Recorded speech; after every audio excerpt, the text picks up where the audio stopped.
Babylon,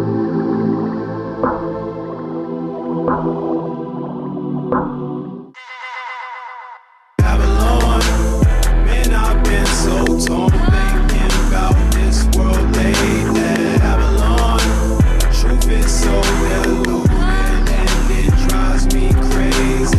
Babylon, this lost world is so hopeless. Babylon, Jesus Christ, that's where hope is. Babylon, no matter what they say, it's still so lost. And the Lord descended in the cloud, and stood with him there, and proclaimed the name of the Lord. And the Lord passed by before him, and proclaimed, the Lord God, merciful and gracious, long-suffering and abundant in goodness and truth, keeping mercy for thousands, forgiving iniquity, transgression, and sin, and that he will by no means clear the guilty, visiting the iniquity of the fathers upon the children, and upon the children's children, unto the third and fourth generation. And Moses made haste, and bowed his head towards the earth, and worshipped. And he said, If I now have found grace in thy sight, O Lord, let my Lord, I pray thee, go among us, for it is a stiff-necked people, and pardon our iniquity and our sin, and take us for thine inheritance. That is Exodus 34, verses 5 through 9. And this is Resisting Balaam, a podcast where we seek to encourage the saints to stand firm with him on his word against all of the accusations made by the world, the flesh, and the devil, as we engage the culture of death that demands the sacrifice of our children. I am Callie, and this is a Wrath and Grace podcast. Go check out the guys at wrathandgrace.com. Get their app, check out all of their shirts, their merchandise, music. They have sermons, they've got lectures, they've got all kinds of good stuff. They're at wrathandgrace.com. Like and share this episode. I think it's going to be an important one, especially in the coming days. Help me to be able to continue to create content like this and be able to distribute it. So like and share this episode. Today, I want to be talking about a lot of the controversy that is going on in anti-abortion circles right now. So last week, Louisiana had their abolition bill, their equal justice bill. It had passed through committee and had gone to the House floor. And during the debate, Representative Seabaugh tried to put in an amendment that would gut the bill of all of the abolition parts to it. And it got support and passed, and so the author of the bill withdrew it.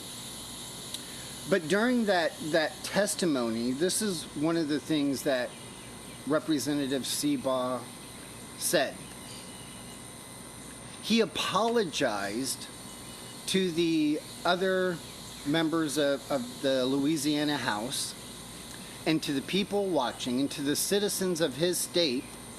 He apologized for allowing this bill to come out of committee. He was on the Criminal Justice Committee, and he voted to let it go to the House floor, and he is retracting that and apologizing for doing that. He said he should have killed the bill while it was in committee. And one of the things he said during that section is that he apologized for platforming,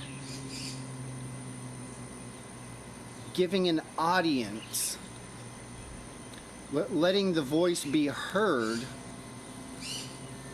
of these people. Forget the phrasing that he used. misguided. He apologized for platforming misguided people so that this conversation is actually being heard. And that's a problem. You see, you're going to see this is indicative of the pro-life establishment. Whether it's the seminary professors, those ethicists, ERLC, any of the elites, they do not want to have this conversation. They do not want to platform any dissenting ideas. So this representative apologized for giving us a platform to have these discussions on the criminalization of abortion, treating it like homicide.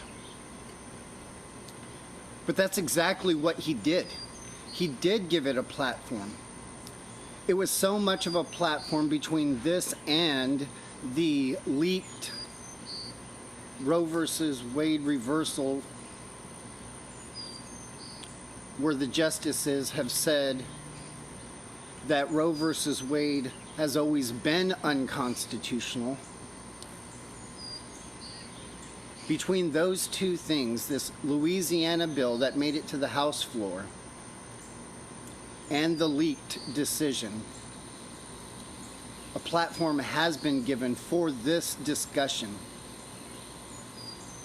So much so that the ERLC joined with National Right to Life and I don't know how many, 70 to 80 other organizations to come against this bill, and specifically against equal justice in promotion of targeting women as the only demographic that is immune from any type of prosecution for any type of criminal homicide. The ERLC went against the ethos of the members of their denomination, the SBC, who overwhelmingly said in their resolution that as a crime, abortion, each case needs to be adjudicated on the merits of that case and not take a collectivist position that removes women that kill their own preborn children out of the judicial proceedings.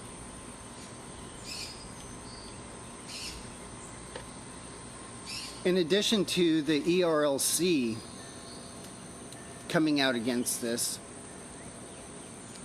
many of the elite echelon of religious organizations, influencers, seminary ethics professors,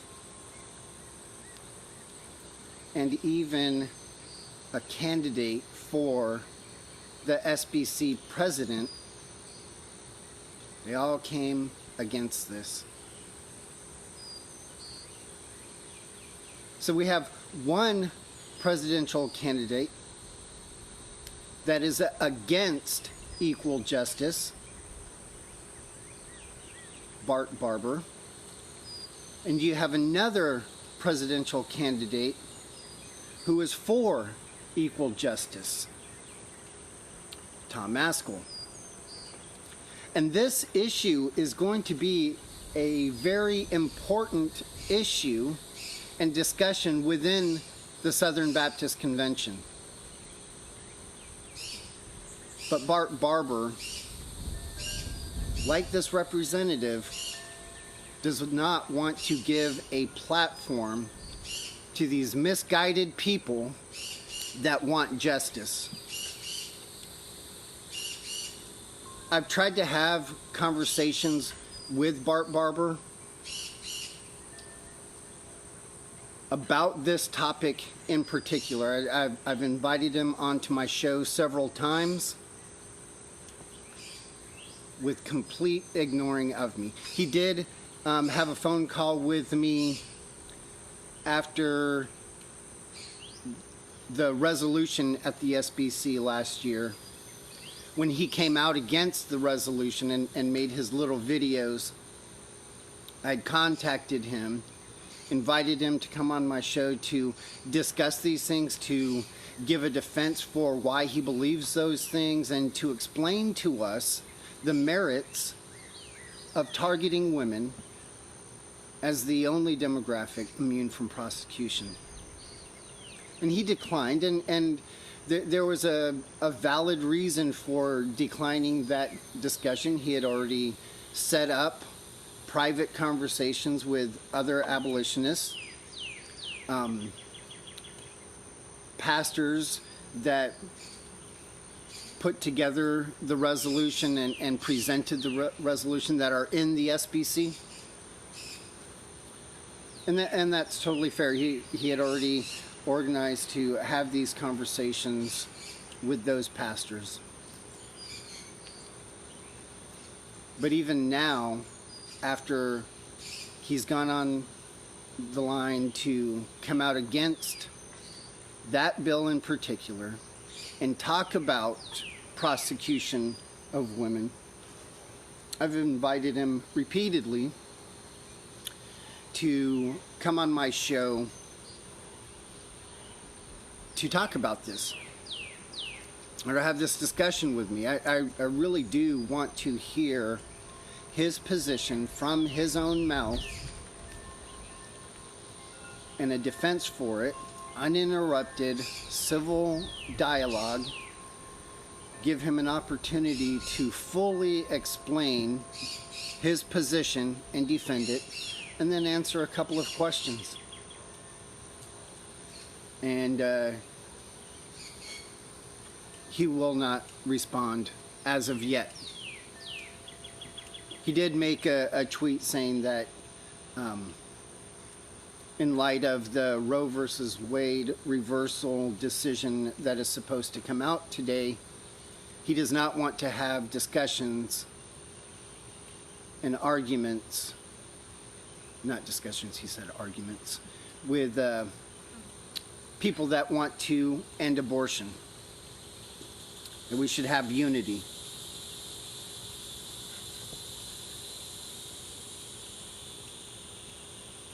So because he won't come and explain his position and have this dialogue, what I'm going to do today is go through his frequently asked questions. That's what he keeps saying on the Twitter. You want to know my position? It's right here. He just updated it. So, because he's not having this discussion with me, which is okay, that's his prerogative. It is a discussion that I think would be beneficial to the church in general, to the SBC, to have these discussions and work through the logic behind them, the consistency behind them, and what God has said about them. But he has given us his frequently asked questions. So I want to go through those real quick and as shortly as I can. And I hope that I am presenting his position fairly and accurately. And I do want to still invite him to come on and talk about these things. So if you hear this, please contact me. It starts out, I am pro-life. Okay, we'll deal with that later as he begins to separate what he means by pro-life. Life begins at conception. Great. From conception to natural death, life is to be protected. Again, that's very good. I celebrate the impending reversal of Roe versus Wade. There is good things about the court that begins its repentance and says, This decision that we made 50 years ago was unconstitutional. It has never been constitutional. It was made up based off of myths, and here is why. That is a good thing. There are issues dealing with judicial supremacy, nullification, tyrannical behavior of the courts, but we'll get into that in a little bit. So, okay, there's good things about this reversal of the Roe versus Wade, but there are some not so good parts too, and I want to point out the good things and say, yes, this is the right thing, and so also point out, hey, this is where the danger is. I pray that we will all work together to abolish abortion in all 50 states. Okay, and that's good. I do want unity and laboring together for the abolishment of abortion. But what does the light have to do with the darkness? He's going to go on to explain exactly that point, to explain why he is unwilling to seek equal justice. And that's going to be the point of this discussion or conversation. All right, he goes on. The pro-life movement has done all that was possible under American law to save babies from the Holocaust of abortion. See, I disagree with that. I would argue that the pro-life movement has upheld the unconstitutional decision of Roe versus Wade. That it has acted for the past 50 years following a lie, a myth that is now being revealed to be just that, a lie and a myth. He goes on to talk about heartbeat laws, fetal pain laws, law requiring abortion clinics to meet certification requirements, and ambulatory care clinics. All of these pro-life measures have reduced the number of abortions. You see, all of these laws are healthcare laws. It shows the duplicity of the pro-life movement, of the legislators, of the organizations that say abortion is murder, that life begins at conception, from conception to natural death, life is to be protected, abortion is not healthcare, and then turn around and legislate it as healthcare. He lists all these unjust healthcare laws that give government sanction and approval to unjustly kill preborn children.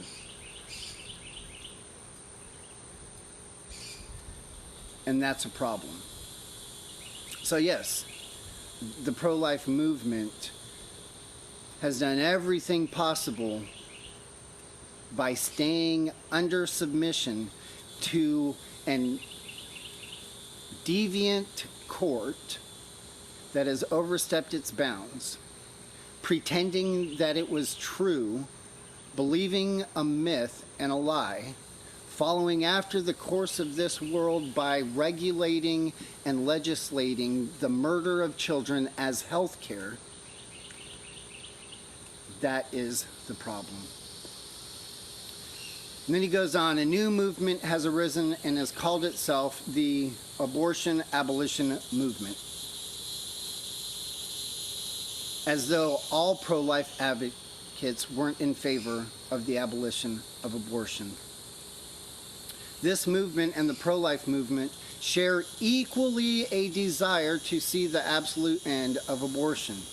They equally regard life as sacred from the moment of conception until natural death. They equally believe that abortion is murder. I want to be charitable, and I want to be honest. I think a lot of these people, Bart Barber included, I think they hate abortion. I think he does find it despicable. I think he does find it an abomination. I know he says that he believes abortion is murder. The problem is his words and actions are incongruent with that statement. The actions and the words of Bart Barber, Denny Burke, the ERLC, all of these guys that are promoting pro-life legislation, their actions and their words run in opposition to abortion is murder, and instead they move towards abortion is health care. And I would love to have this discussion with him, because I do think that he hates murder. I think that he does hate abortion. And he says that abortion is murder, and that from conception to natural death, life is to be protected. But the words that follow that and the actions that follow that are contradictory to those ideas. So we don't have an equal belief, we don't have equal thoughts, and we don't have equal actions, and we don't have equal words. We are not the same. And he's going to go on to describe why we are not the same. And I'm arguing that our thoughts, our words, and our deeds are all connected. One is consistent and the other is not consistent. So while he may believe that abortion is murder and that life is to be protected, everything does not flow consistently from that belief in his position. But these two movements, the pro-life movement and the abortion abolition movement, differ at several points. Abortion abolitionists generally oppose exceptions in the law, specifically to save the life of the mother. Now, there is argument within the abolition movement dealing with the language of the life of the mother exceptions. And this is specifically referring to ectopic pregnancies, because there's a general agreement and understanding throughout even the pro-life movement that support the Dublin Agreement or Declaration. And it says there's no reason for abortion,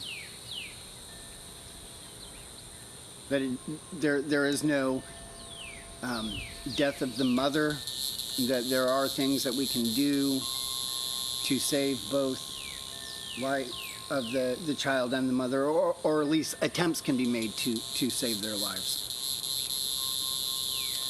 And really the argument comes down to the language of this exception.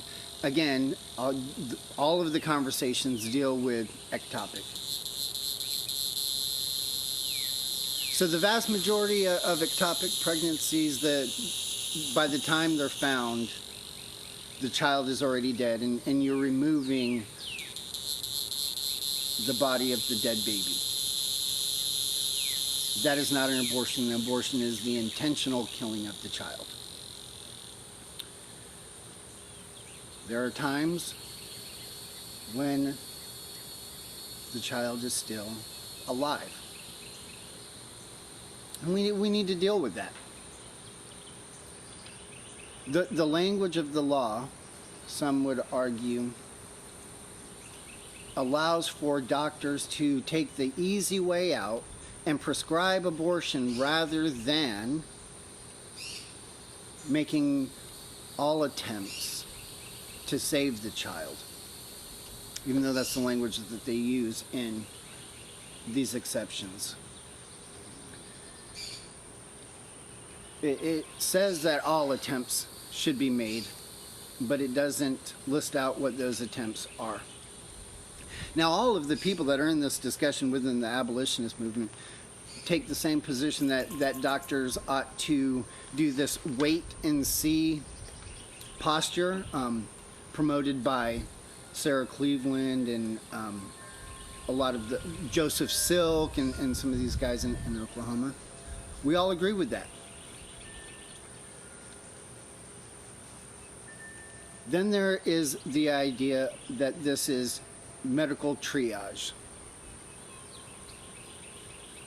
That we're not looking at the intention of the doctor in the procedure that they're doing. Is the intention of the doctor to kill the child? No. And some people weigh too heavily on that intention, and some people completely ignore the intention.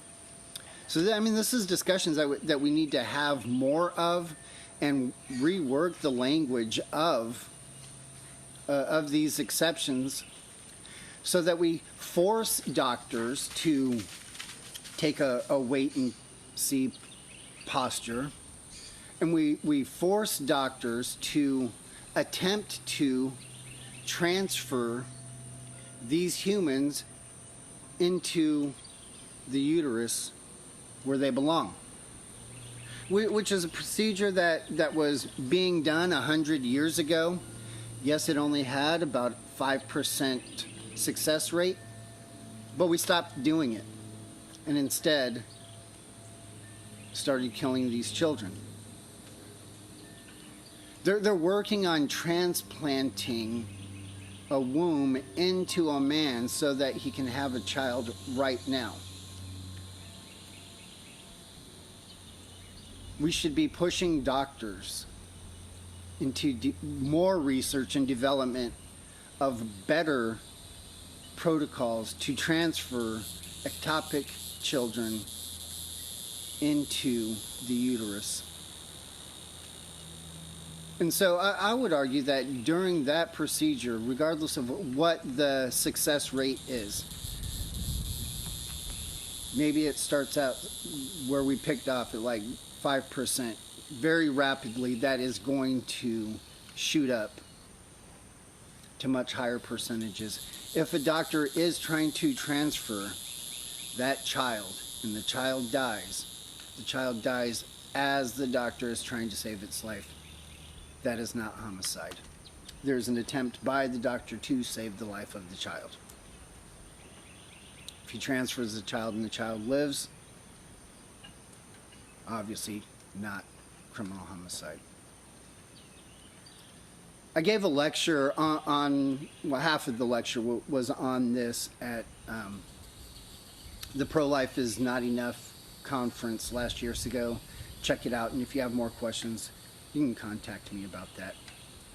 Number 2, he says on here, abortion abolitionists oppose incrementalism, which is their label for all of the heartbeat laws, fetal pain laws, clinic certification laws, fetal viability laws, and etc., as I mentioned above. Okay. The pro-life movement themselves have adopted this name. It's not that we gave them this name. Everybody is mirroring slavery. You got pro-life organizations that are saying that they took on this position based off of the gradualism of slavery, as opposed to immediatism. So it's kind of historically inaccurate to say that we gave them that label, or that it is our label for them. It is the label that they took upon themselves. It is a way to distinguish their doctrinal position and their practice based off of that doctrine. And yes, we do oppose unjust laws that give government sanction to unjustly kill humans, which is what every single one of these healthcare laws do. We oppose all laws that treat abortion as healthcare. He goes on to say, That is to say, the abortion abolitionists oppose the pro-life movement. That is correct. I believe that pro-life movement and its doctrine and its practice are satanic. It is worldly wisdom. It is based off of moral relativism. It is based off of the ends justify the means. It's worldly. It denies justice. It condemns the just. And it justifies the wicked. Something we're going to talk about here in a bit, which is an abomination before God. It is sinful partiality, and it does not consistently treat abortion as murder, and from conception to natural death, protecting life. It does not show that life is equal. They do so explicitly by name. Yes, that is true. They charge the pro-life establishment with being responsible for all of the abortion deaths that have taken place while the pro-life movement has been working. What has the pro-life movement been working to do? Treat abortion as health care. Give government sanction to unjustly kill preborn humans. To justify the wicked actions of mothers that kill their preborn children. To uphold and promote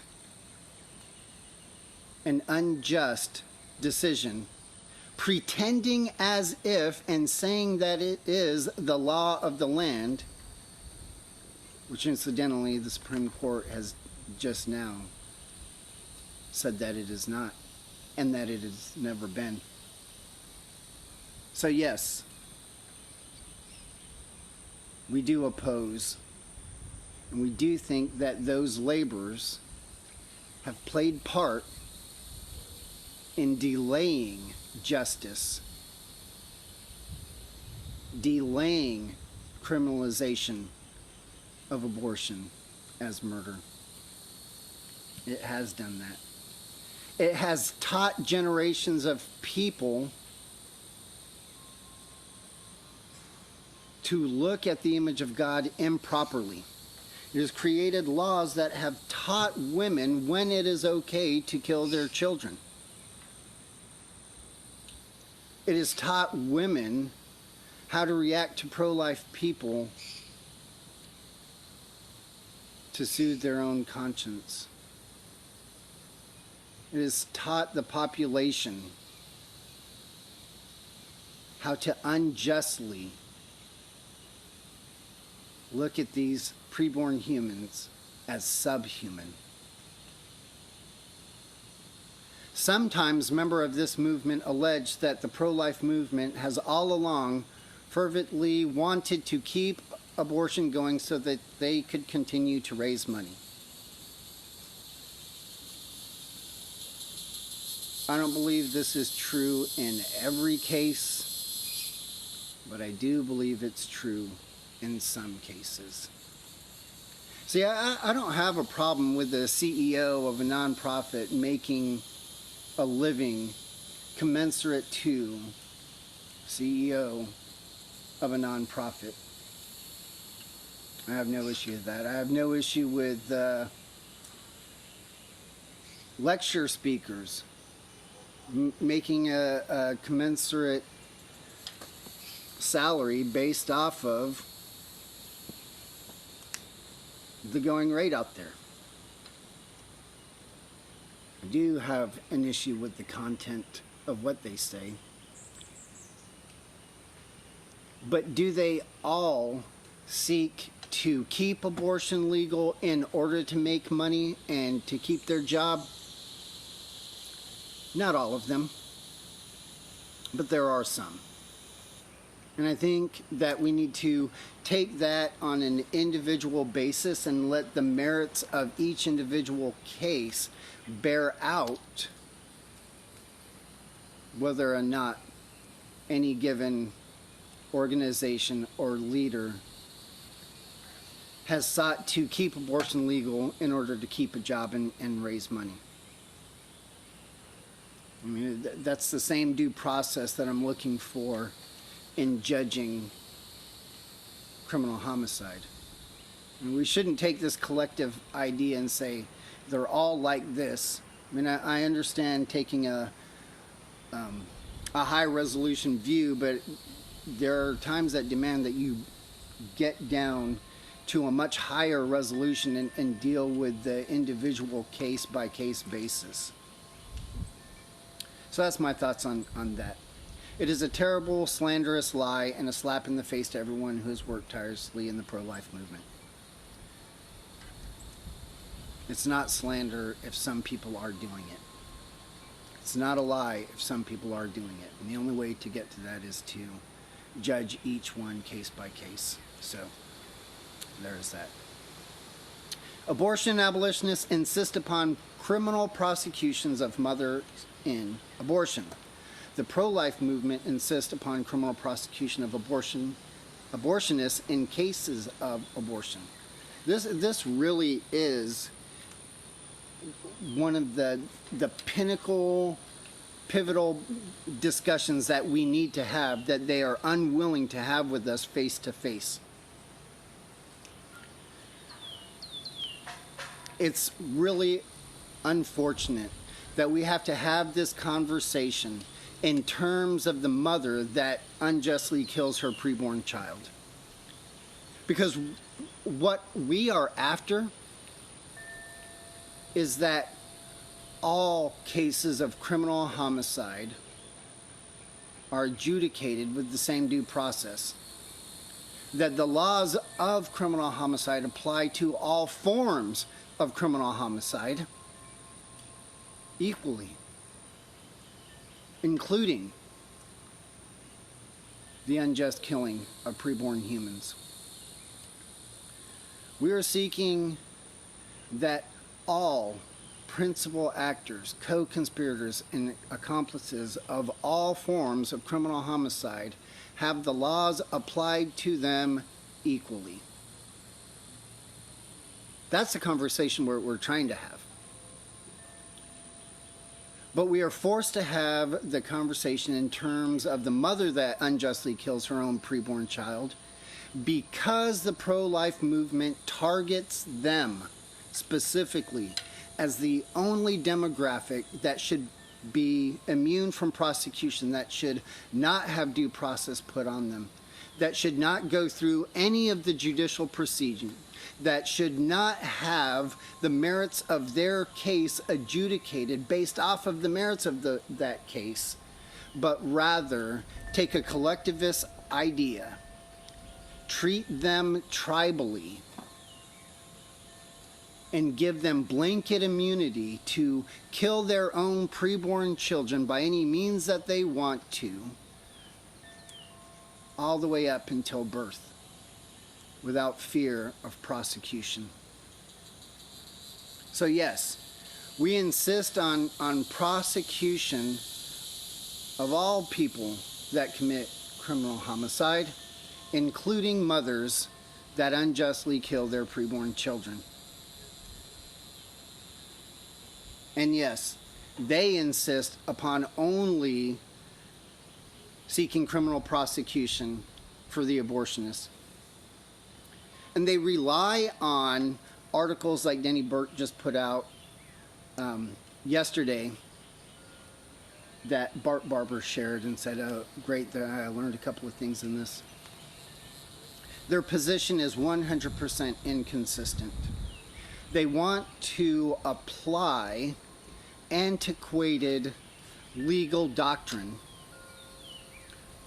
from the 19th century and the first half of the 20th century that says that we cannot use the testimony of the mother against the abortionist because that testimony is uncorroborated if we treat her like a co-conspirator. Which is true. They didn't have the technology or the ability to collect evidence that would corroborate the testimony of the mother, but now we do. Now we do have that ability. Our technology has so far, and our ability to collect evidence has so far surpassed that we are able to charge her as a co-conspirator. Her husband, anybody that facilitates the killing of the child. But because they've targeted women, let's talk in terms of the woman. Now there is enough ability to collect evidence that would corroborate the testimony of the woman if we charged her as a co-conspirator. But there's more to it than this, right? We're talking about a time, as they say in these post-Roe, where states have shut down formal health care facilities that kill preborn children. That the health care laws that sanction the unjust killing of children have been taken away. It is illegal to kill these preborn children in healthcare facilities. You can't just walk to an abortion clinic and get an abortion. So abortion and the unjust killing of humans has gone underground at this point of this discussion that we're talking about. They are acting as if the majority of these underground abortions are going to be surgical abortions. That doctors are going to set up underground medical facilities where they do black market abortions. And that's just not the case. Will there be a few? Sure. They're neglecting what is going on in the abortion industry. Pill abortion over the past 20 years has taken over more than half of the recorded abortions in abortion healthcare facilities. 55%. They're also neglecting the massive transition from killing your children in these formal healthcare facilities and opting for self-managed abortion through online pill distributors like 8 Access, or even worse, a lot of these online pill distribution groups that are really easy to find and to get. For example, Pastor Barber, you live in Texas. For the past several years, the average daily killing of preborn children in the formal healthcare system has been around 175-ish, plus or minus. More plus than minus on that. Somewhere between 175 and 200. Once Texas submitted to the pandemic, they saw a rise in self-managed abortion pill prescriptions through 8 Access alone. This is only 8 Access. It doesn't include any other pill distribution black market system. They saw a rise to about 10 a day. And then it moved to about 30 a day. And then their numbers, after the heartbeat healthcare law went into effect, jumped to an average of about 50 a day. This year, the lawyers and the CEO of 8 Access have said they've seen an exponential growth even since the heartbeat numbers were put out.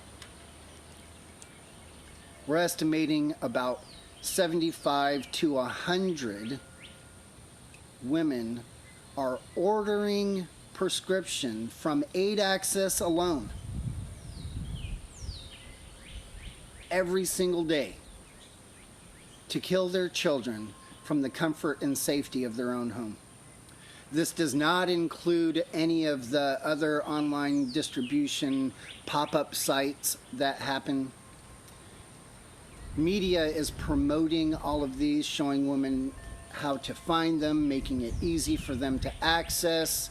You have pill distribution and collection centers coming from California, from Mexico, using various regimens,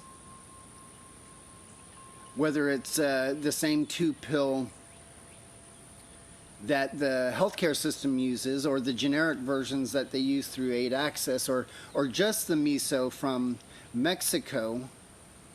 And women are now killing their children 4 or 5 months with these pills. And because you are unwilling to demand that the state do justice, the state is impotent to stop or stem this transition to self-managed abortion. It's not a one-off. It's not just a couple here and there. It is taking over the industry. We're talking about a time where you've shut down, not you particularly, that the state has shut down healthcare facilities that abide by healthcare laws in order to kill children. Those are shut down. So there is no abortionist to prosecute. There's only the woman that is doing everything she can to kill her child from the comfort and safety of her home. There's not a co-conspirator. There is her as the principal actor alone. Unless you want to consider the husband or the people financing, all of that. Sure, look into all of those. That argument against justice just does not hold water. You're putting yourself in a position to be completely impotent to apply justice to murderous women. And the excuse that's usually given is that it's the loving, compassionate thing to do. But in reality, what is happening is you are justifying the wicked. If we are unwilling to prosecute women for criminal homicide and let each individual case be judged based off of the merits of that individual case, you are fighting justice. And they will continue to kill their children from the comfort and safety of their home, knowing that they have no fear of prosecution. They're saying this. These pill distribution companies are saying this. Everybody is saying it except for pro-life organizations, Christian ethicists, and Christian elitist leaders. They say that women are victims. He talks, well,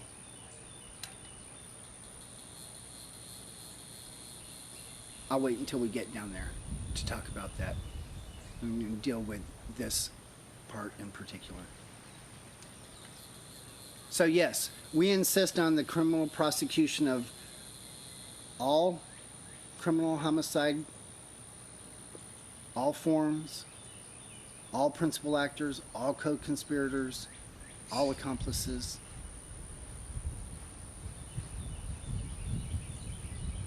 And yes, you only seek after the prosecution of abortionists, which are going away. Okay, number 4, abortion abolitionists insist that states invoke nullification. and they declared that they will not follow federal law or Supreme Court rulings regarding abortion, in effect daring the federal government to force compliance at a state level. Yeah, nullification is an American position. It's exactly how we got our country to begin with. Doctrine of the lesser magistrate, appealing to the king to do his duty to protect the colonies against the imposition and tyrannical rule of Parliament. And that's the historical position of Americans. Nullification. It's a historical American right. It's how we maintain democracy. It's how we fight tyrants that are seeking political power to oppress their population. And we have cases of this throughout our history.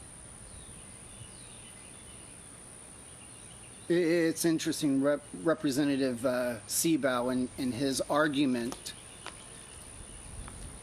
against the bill brought up Dred Scott.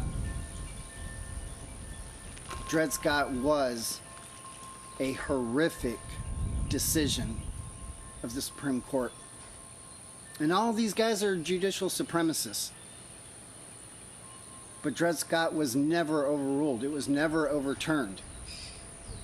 But instead what happened is we had massive nullification by the citizens, by sheriffs, by the legislature in the states, by the Supreme Court in the states.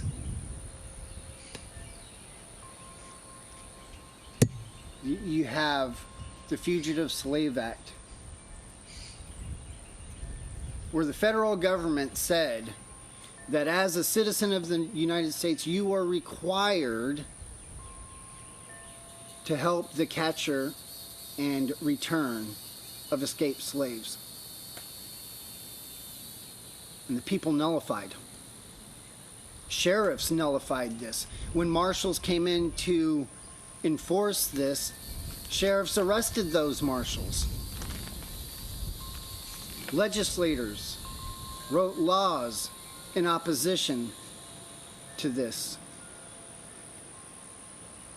State Supreme Courts ruled in favor of the state's right to tell the federal government that they have overstepped their bounds, that they are not going to do this.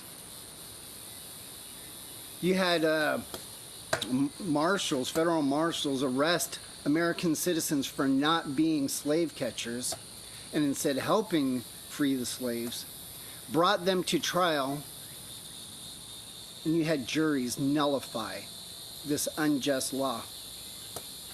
You see, that's the real essence of this. Nullification is rooted in respect for authority and submitting to authority. And when you have rogue courts, rogue legislators, rogue sheriffs that are deviating from their duties and oppressing those under their care, it is the duty of the lesser magistrate to interpose between the citizen and that tyrant. And that's what we are asking for. We see this in all spheres of authority, whether it's ecclesiastical, whether it's in the family, and whether it's in the civil government. Nullification is not anti-authority. Nullification is about restoration of authority in its proper place. So yes, we invoke nullification. And that's one of the tragedies of this decision and every state's apathetic stance, cowering down to an illegitimate court decision.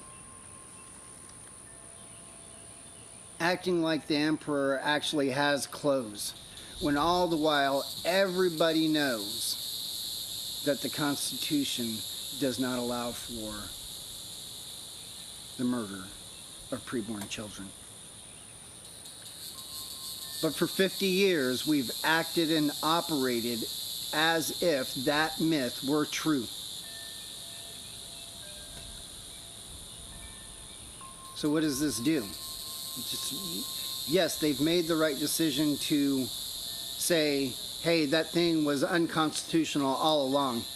Killing your children is not the law of the land. And because states would not stand up to this tyrant, it's still reinforcing judicial supremacy. He goes on and says, I'm decidedly committed to the pro-life movement, and that is very unfortunate. And I am decidedly not a member of abortion abolition movement. Okay. This is what I hear when I hear that. I'm decidedly committed against justice, and decidedly not a member of justice. It's either equal justice or not equal justice. Based off of everything that he's written, he understands that. And he goes on to give the reasons why. First, I'm not an abortion abolitionist because I appreciate the pro-life movement and all that is accomplished. That's fair. He appreciates the way they have drug out and acted as if this lie that you can kill your children is true.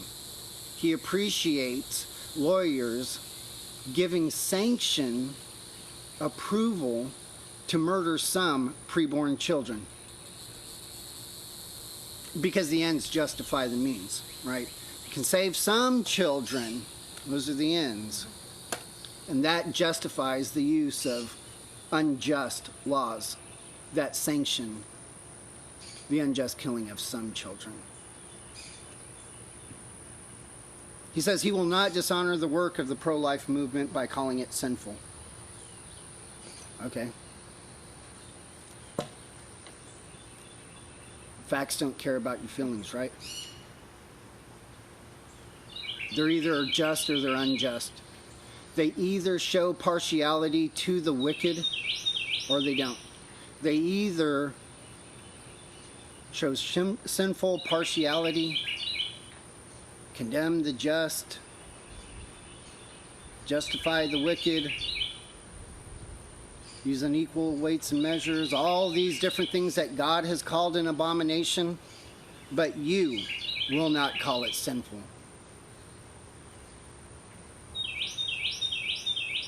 I'm going to stand with what God has said.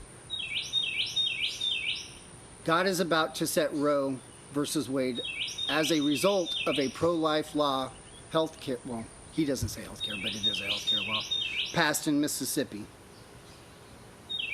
Okay. The abortion abolitionists oppose the Mississippi law and all laws like that. True. I support these pro-life laws and rejoice at about what we are about to accomplish. Again, they're accomplishing injustice by putting forth unjust laws or celebrating unjust laws. Yes, God is using this unjust law to expose 50 years of hypocrisy in the pro-life movement. He is using this to expose that they have followed after, promoted a lie.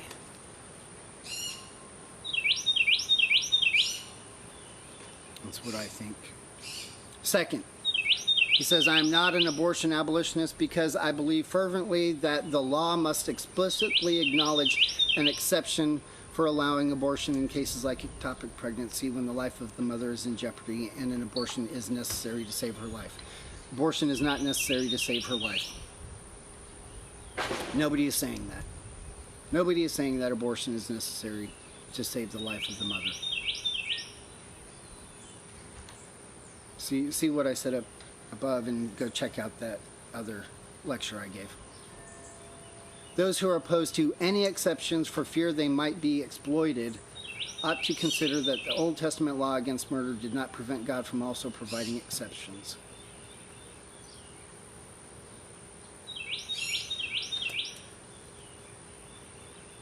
What we are saying is there is a difference between murder and manslaughter. We're for that. But that each individual case needs to be adjudicated on the merits of that case. Third, I'm not an abortion abolitionist because I believe that nullification is a bad idea. It is bad for the nation in general. Well, that's dumb because it's how we got our nation. It's how we got rid of slavery. Nullification is a proper thing when done properly. Can it be used wrongly? Yes. And unfortunately, leftist ideology has a much better grasp on its use, and they don't use it for good things, but they do use it. It's a bad idea for the cause of abolishing abortion. No, it's not. It is it is the proper way to stand on justice, to say, tyrant, you have overstepped your bounds. We will not stand for it. The end of Roe will only send the question back down to the states. The best hope is for a coast-to-coast abolition of abortion is federal personhood amendment or a federal law abolishing abortion. I know, or we can take the Constitution at its word and protect all life because it's in the Constitution. If the strategy of nullification is successful, and if it doesn't provoke civil war, whether it does or whether it doesn't, if it provokes a civil war, it's going to be baby murderers that start that war. That's how bad they want to kill children.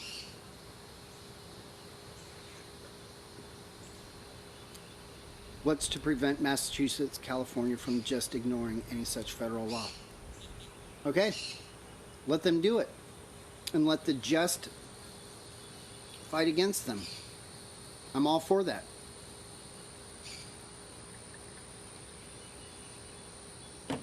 Fourth, I'm not an abortion abolitionist because I believe the best legal approach is to prosecute abortion providers for abortions. Talked about that. That is going away. Women are killing their children by themselves. Talked about even with the underground surgical abortions, we can collect enough evidence where her testimony is no longer uncorroborated. This has been the repeated statement of the Southern Baptist Convention. Unfortunately, it has. The Southern Baptist Convention has believed the lie of the pro-life movement that women are victims, including their declining of an amendment resolution just last year when abortion abolitionists tried to insert language calling for the prosecution of women. That same convention where they passed a resolution that called for the prosecution of women. So, yes, the resolution was passed and your amendment failed on an unjust resolution to begin with. Here's the thing, when we talk about women as victims, they talk about coercion. Does he say that down here? Yeah, let me continue to read what he says. Every time an abortion happens in a clinic, an abortionist is guilty of what ought to be a crime. Okay, we're moving away from that. We're transitioning into self-managed abortion, and it's not going to be in clinics. It's not. We're talking about shutting down all of the healthcare facilities that kill children. It is the abortionist who actually performs the killing act. Prosecuting abortionists will almost entirely eliminate surgical abortion. They don't care. In the healthcare facility, over 55% of abortions happen by the abortion pill. Surgical abortion is on the decrease massively. In addition to that, abortions that happen outside of the formal health care facility is massively rising because of the health care laws that the pro-life movement has put into place.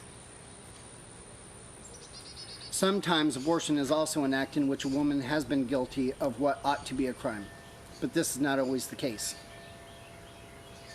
Someone has performed the abortion, and that is always the abortionist. Okay. Someone has paid the abortionist, murder for hire. That is sometimes a pregnant woman, but not always.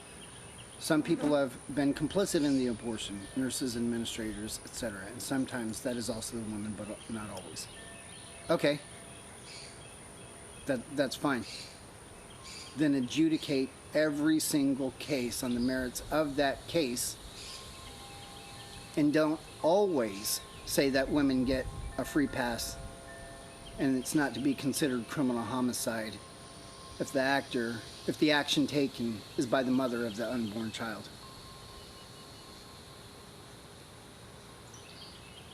We're not saying that always they're convicted. We're saying due process. Apply the laws equally to all forms. If she's guilty, she's guilty. You know, if there's evidence that the DA brings it to a grand jury, if there's an indictment, then the jury of her peers decides the case based off of the evidence of that case, and they either acquit or find guilty. Your position is they always go free. That's the issue. Sometimes sex traffickers and pimps bring abducted minors and pay for them to receive abortions. Yeah, it's called coercion. They should be prosecuted for that crime, and coercion is an affirmative defense against your action as a woman. These girls didn't consent to the sex that got them pregnant and didn't consent to the abortion to kill their babies. Correct. And on a case-to-case basis, these victims of this crime should not be found guilty.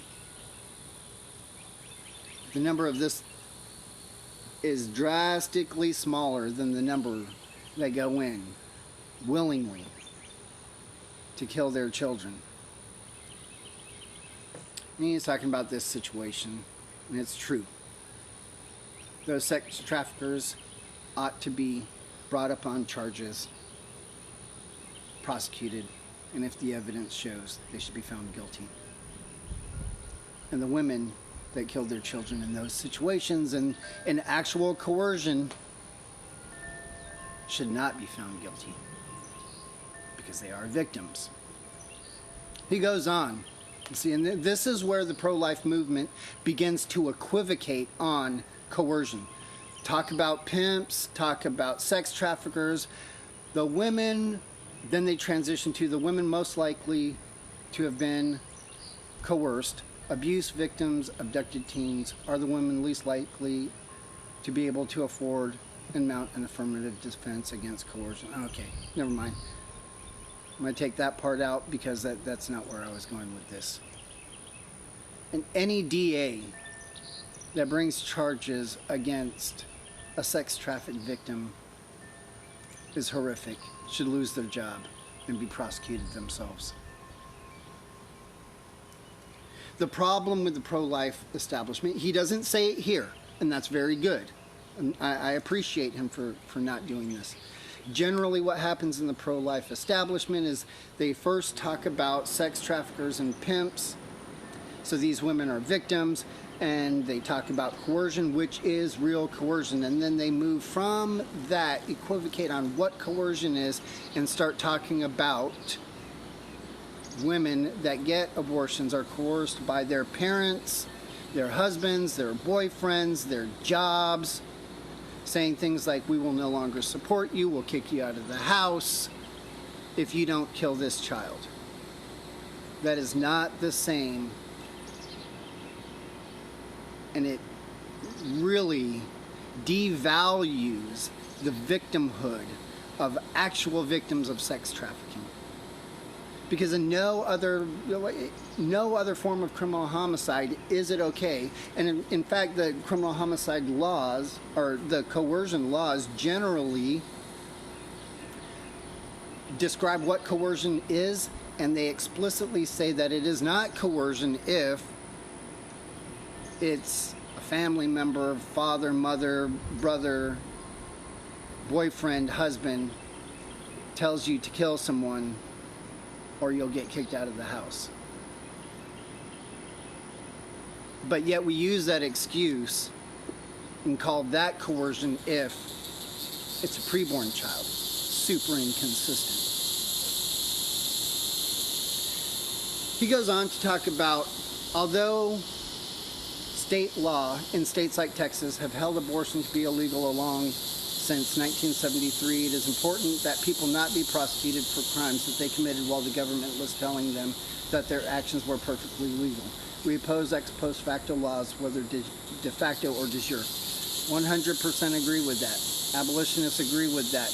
The Constitution, Article 1, Chapter 9, explicitly says that you cannot have ex post facto laws. There are zero people, a whole zero,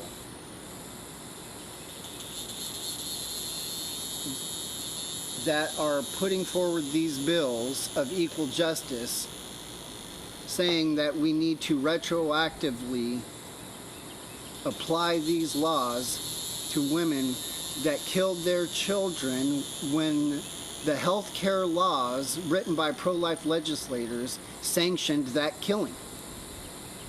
Nobody is saying that because it's unconstitutional. It provides an affirmative defense for the person that did the unjust killing. Zero people are saying that. None. And the law in Louisiana even said, hey, the Constitution says this, and we agree, there is no retroactive punishment. It's only from the date that this law is put into place. And yet you have legislators lying on the floor saying that it does. Nobody is promoting ex post facto laws. It's unconstitutional. These people need to stop lying that they do. Because they don't. They don't because they're unconstitutional. Explicitly. They don't because it provides an affirmative defense. You cannot prosecute somebody for killing their preborn child when pro-life legislators wrote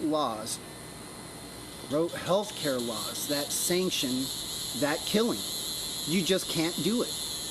And I agree.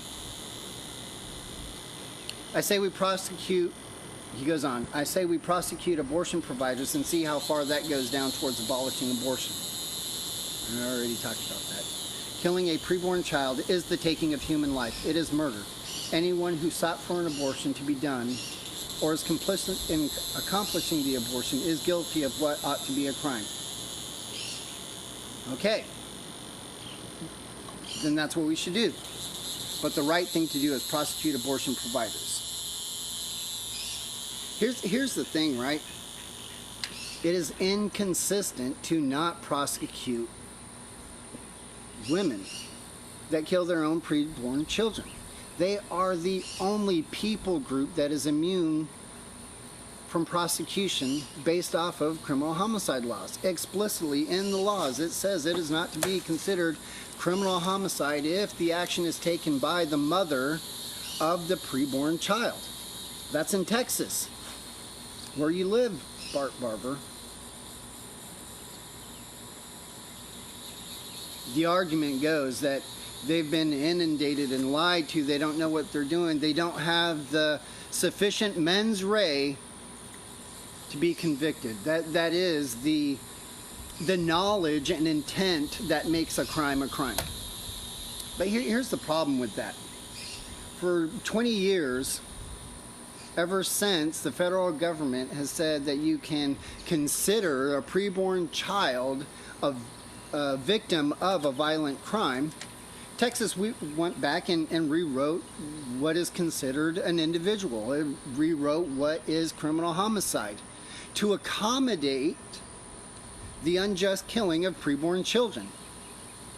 And that's where they wrote in the exception for mothers and for doctors that perform lawful medical procedures that have the intended result of the death of the child. But this is how we have gotten our fetal homicide laws in Texas. The application of criminal homicide to the unjust killing of preborn humans.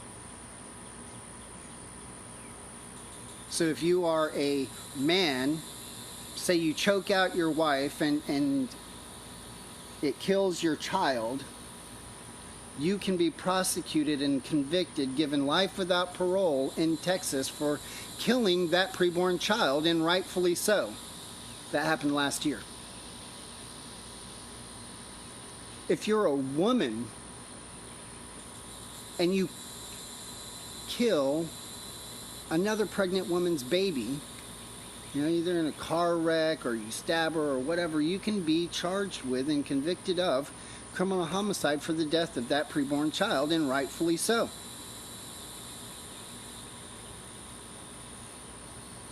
It's only if you are the mother of that preborn child that you are immune from prosecution.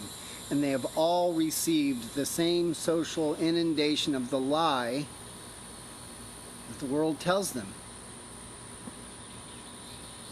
That it's okay for them to kill their children, that it's just a clump of cells, that they can kill their children before a heartbeat. But they've received the same indoctrination as did the man that was convicted last year, as did a woman that would kill somebody else's preborn child.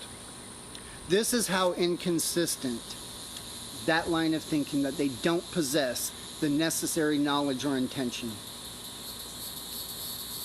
I got my wife pregnant. She's 12 weeks pregnant. And if I have some mysterious mistress and I get her pregnant, she's also 12 weeks pregnant. If my wife orders abortion pills online, crushes them up, drinks hers and sneaks it in my mistress's drink, and both children die, she can be charged with criminal homicide of killing my mistress's child, but not her own child. Because she has the necessary knowledge and intention of killing the other child, but she doesn't have it for killing her own child. It is not consistent, it makes no sense, it is not loving and compassionate, and it is anti-justice. He ends this by saying, "It is ironic that the closer of the incrementalist pro-life movement comes to actually accomplishing the abolition of abortion." It doesn't. Not at all. Not even close.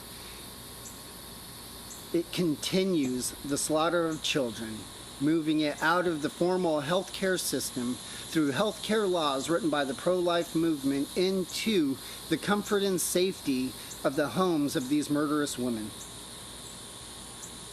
The more strident abortion abolitionist voices become, one would think that our differences would be decreasing and that our level of division would decrease as we get closer to our shared goal. We don't have a shared goal. We don't. We are seeking justice and protection of all life,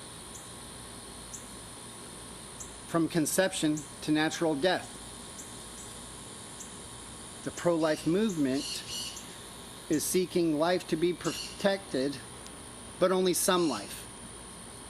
We are seeking equal justice.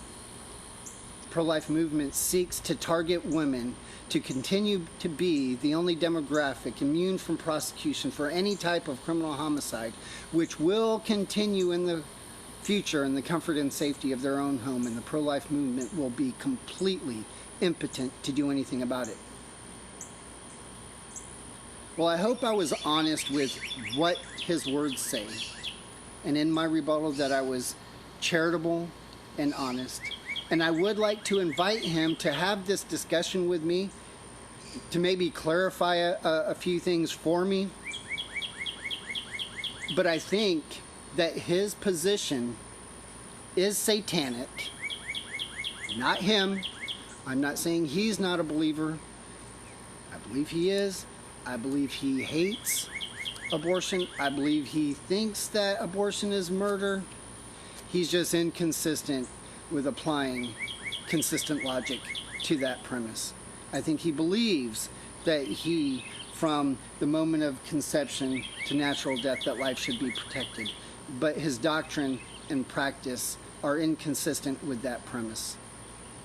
Because his doctrine and practice for making that happen is satanic. It is unjust. It is an abomination.